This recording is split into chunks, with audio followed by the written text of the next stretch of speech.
You've got eroding cliffs, you've got eroding coastlines, you've got dunes and coastal landscapes that are being destroyed by rising sea levels.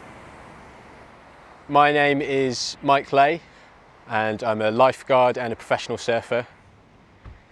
I've lived in Cornwall my whole life and it has provided my career and everything that I love, and a lot of that is based around the sea.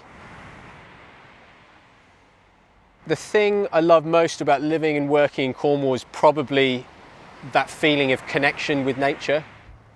And I think Cornwall, like nowhere else, as far as I'm concerned, sets you up with that intimate relationship.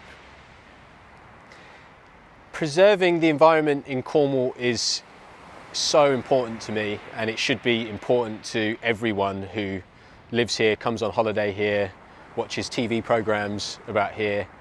Our environment is something that brings us so much joy on a day-to-day level, just standing in the sunshine, feeling the warmth of the sun, walking on the beach, but it's also vital for the continued life as we know it on our planet.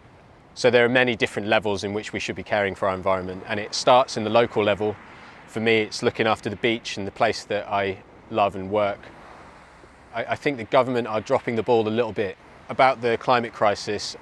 There's been great steps recently to just come to terms with the time frame that's required to effect proper change. But I think so far a lot of it has just been lip service to the hazards that we're about to start facing without any real action. So I think the next steps are putting into place the things that the government have promised. The greatest threat to the local environment, in my personal experience, would probably be something like ocean waste. That's the environment that I am in every single day, and it's definitely an issue that is growing every single year.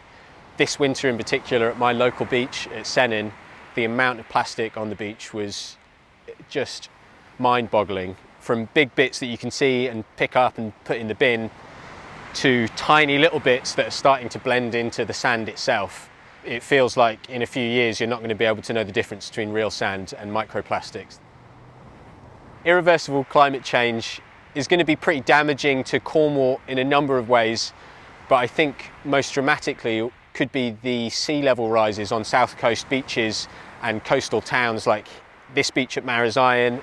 Even tiny rises in the level of the sea are going to cause a lot of destruction on the prom down there, the coastal defences, houses that are next to the beach, and then round the corner you've got Prey Sands, Perrynuthna, you've got eroding cliffs, you've got eroding coastlines, you've got dunes and coastal landscapes that are being destroyed by rising sea levels.